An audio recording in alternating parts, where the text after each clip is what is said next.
Ambassador to Iraq ready to go to business shortly after the transition of power, now just a week away. So who is John Negroponte, the man taking over the largest U.S. embassy in the world? 65-year-old Negroponte's got more than 40 years experience in foreign service, most recently, of course, serving as U.S. Ambassador to the United Nations since 2001.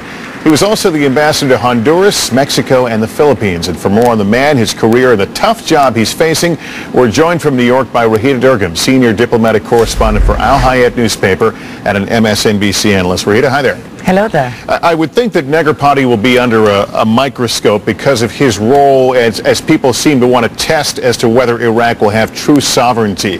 Is he essentially walking a tightrope for at least the first few months? Indeed he will be, but he also has something going for him because he's going into Iraq after the end of occupation, at least by a United Nations resolution. He's going there with international legitimacy and with somehow a new policy by Washington, one that is not confrontational with the United Nations, one that is more humble than that environment that surrounded the time that Ambassador Paul Bremer was there. Well, that's interesting. You cover the UN. How was he perceived during those struggles leading up to the war when many members of the world body did not think the U.S. was giving it its best try to bring in more international help? How was he personally perceived?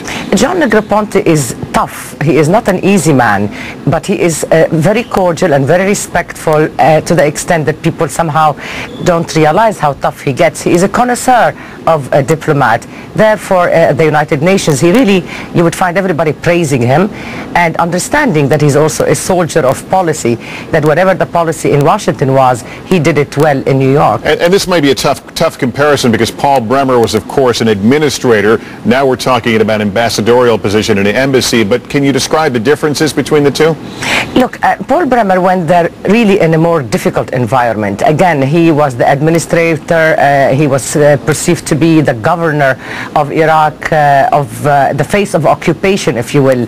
Now, and also don't forget that it was tough for Paul Bremer because, again, the environment was different. The policy was coming basically from the Pentagon, and people saw it as condescending, as a policy of arrogance. So he had really tough job to do, and he did adapt to the circumstances and corrected many mistakes.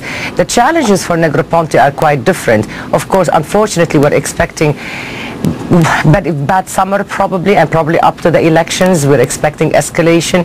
However, he would have the policy, the new face of the policy of Washington to help him out. He will have to, as you said, walk a very tight rope. It's a huge challenge. Right. Raghida Dergham, always thank you very much. I thank you. Meantime, new threats today.